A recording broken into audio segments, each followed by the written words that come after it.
विषया वेदा निस्त्रैगुण्यो भवार्जुन निर्द्वन्द्वो नित्यसत्त्वस्थो निर्योगक्षेमात्मवान्।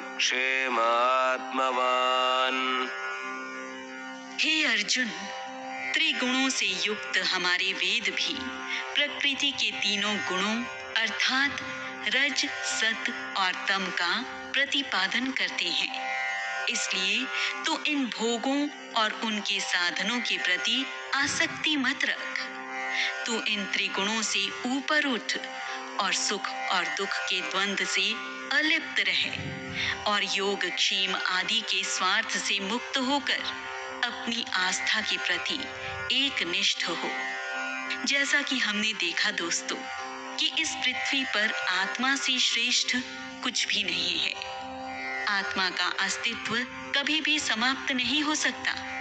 इसलिए मनुष्य को चाहिए कि व्यर्थ के प्रपंचों में न पड़कर केवल अपनी आत्मा में ही एकनिष्ठ और स्थिर होकर ईश्वर को प्राप्त करने का प्रयास करें।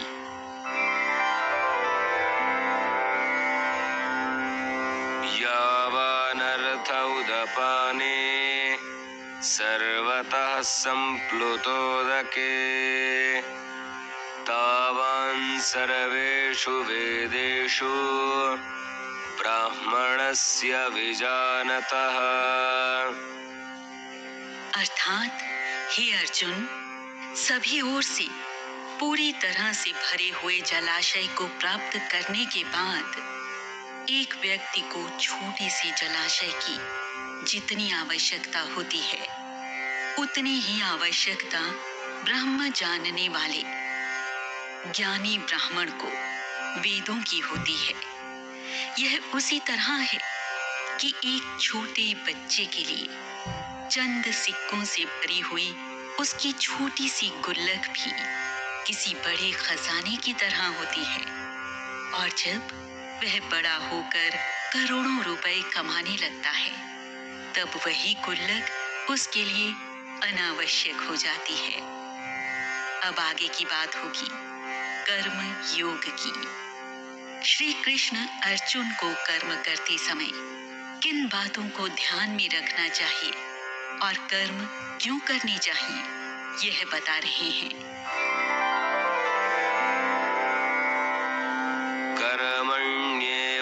कर्मण्येवाधिकारस्ते मा फलेषु कदाचन मा कर्मफलहेतुर्भूर्मा ते संगोऽस्त्वकर्मणि। अर्थात हे अर्जुन, तेरा अधिकार केवल कर्म करने तक ही सीमित है। कर्म फल का तुझे अधिकार नहीं है। इसलिए तो कर्म फलों की आकांक्षा करने वाला मत बन और ना ही कर्म न करने का विचार रख। यह सत्य परिस्थिति है कि एक सामान्य मनुष्य जब भी कोई काम करता है वह फल मिलने की अपेक्षा से ही करता है। लेकिन विश्व में ऐसे भी अनेक लोग हैं जो बिना किसी अपेक्षा अपना कर्म करते हैं और दूसरों को जीवन दान देते हैं। वे निश्चित ही विशेष होते हैं और इसीलिए ईश्वर उन्हें चुनते हैं। ये बात बिल्कुल सही है दोस्तों। ऐसा प्राचीन काल से चला आ रहा है। लेकिन हम यदि अभी हाल की बात करें तो कोविड के समय हमने भी ऐसे अनेक लोगों को करीब से देखा है जो अपनी जान को जोखिम में डालकर दूसरों की सहायता करने को सदा तत्पर रहते हैं।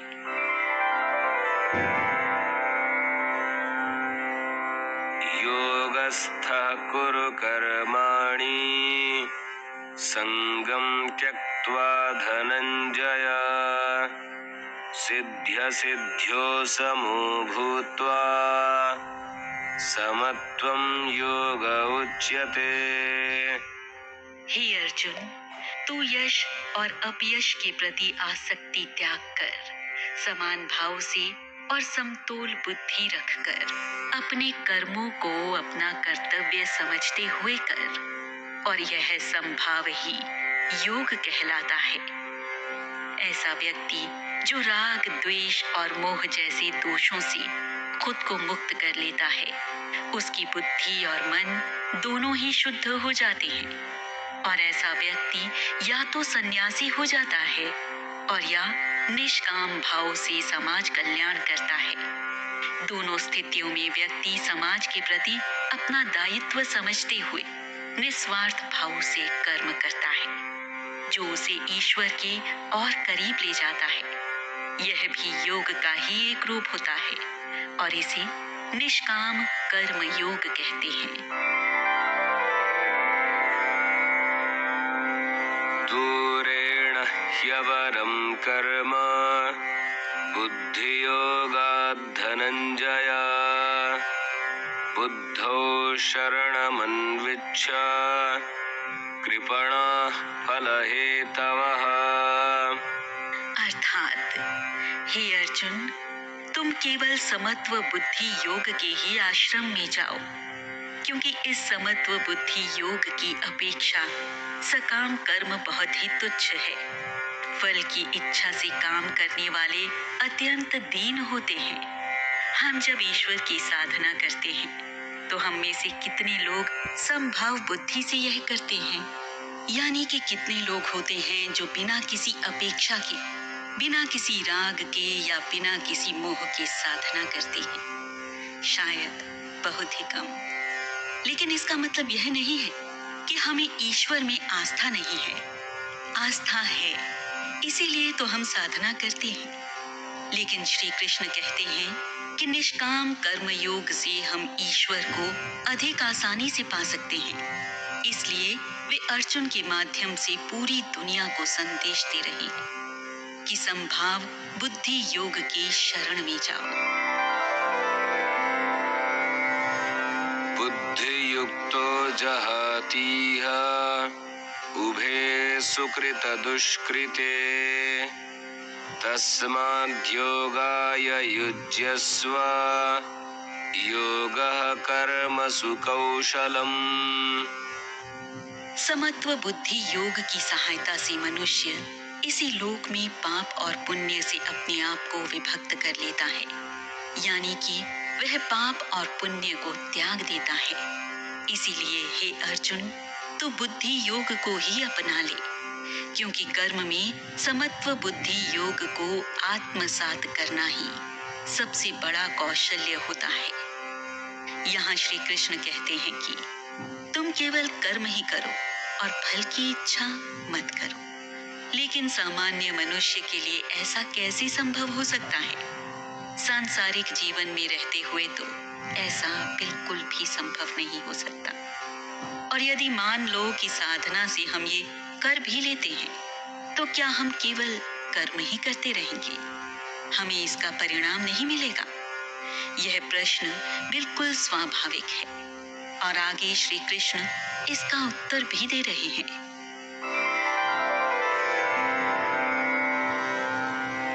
कर्मजं बुद्धियुक्ता हि फलं त्यक्त्वा मनीषिणः जन्मबन्धविनिर्मुक्ताः पदं गच्छन्त्यनामयम्। अर्थात श्री कृष्ण कहते हैं, कारण कि ऐसे बुद्धिजीवी और ज्ञानी पुरुष जिनकी समबुद्धि होती है, सकाम कर्मों से उत्पन्न हुए फलों का त्याग करते हैं और जन्म मरण के बंधनों से मुक्त होकर निर्विकार परम पद को प्राप्त हो जाते हैं। तो दोस्तों, ये बात अगर हम आज के परिप्रेक्ष्य में देखें, मनुष्यों की हर कामना और वासना उनके जन्म से लेकर तो मृत्यु तक उनके साथ रहती है और यही कामना और वासना उससे अच्छे या बुरे कर्म भी करवाती है, जिसके उसे परिणाम भी उसी तरह के मिलते हैं। लेकिन जिन्हें कर्म फल की चिंता ही नहीं होती, उन्हें ना तो कामना सता सकती है, ना वासना हरा सकती है और ना ही मृत्यु की चिंता उन्हें परेशान कर सकती है। तो जरा सोचिए, जिसे कोई इच्छा ही ना हो और सबसे बढ़कर मृत्यु का भय ही ना हो, वह मनुष्य कितना दुख रहित रहेगा। यदा ते मोहकलिलं बुद्धिर्व्यतितरिष्यति तदा गन्तासि निर्वेदं श्रोतव्यस्य श्रुतस्य च।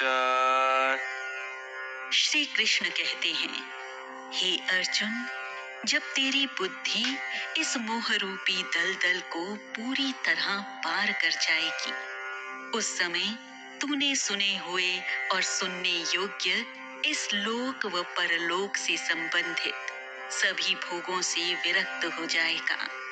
यहाँ श्री कृष्ण कहते हैं कि जब मनुष्य अपने मन और मस्तिष्क में पैदा हुए इस मोह से खुद को अलग कर लेता है, तब उसकी बुद्धि विचारशील हो जाती है और वह वैरागी की तरह व्यवहार करता है। तब उसे सही या गलत में फर्क समझ आ जाता है और तब वह केवल वही सुनता है जो सुनने योग्य है। परंतु अभी अर्जुन की मनःस्थिति मोह में बंधी हुई है और वह ऐसी स्थिति में नहीं है कि वह वही सुने जो सुनने योग्य हो। इसलिए उससे वैरागी की तरह व्यवहार करने की अपेक्षा करना बेईमानी है।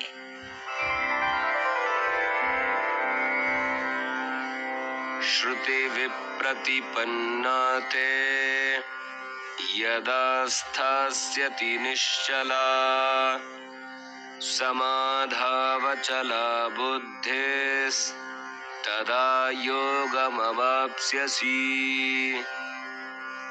श्री कृष्ण कहते हैं, हे अर्जुन, अपने वैदिक वचनों को सुन। तेरी बुद्धि विचलित हो गई है। तेरी यह चंचल बुद्धि जब अविचल होकर परमात्मा में एकनिष्ठ हो जाएगी, तब तुझे बुद्धि योग प्राप्त होगा। वेदों से निश्चित रूप से ज्ञान की प्राप्ति होती है और मनुष्य को उचित मार्गदर्शन भी मिलता है, लेकिन वेदों में लिखे गए कई सिद्धांत और पद कर्म की बात तो करते हैं, साथ ही कर्म फल की भी बात करते हैं और मनुष्य को यही तो चाहिए होता है। जैसा कि हमने पहले भी कहा था कि मनुष्य इन ग्रंथों से केवल वही सुनना पसंद करते हैं जो उन्हें अच्छा और सुखद लगता है, लेकिन जो वास्तव में सुनने योग्य है उसे नजरअंदाज कर देते हैं।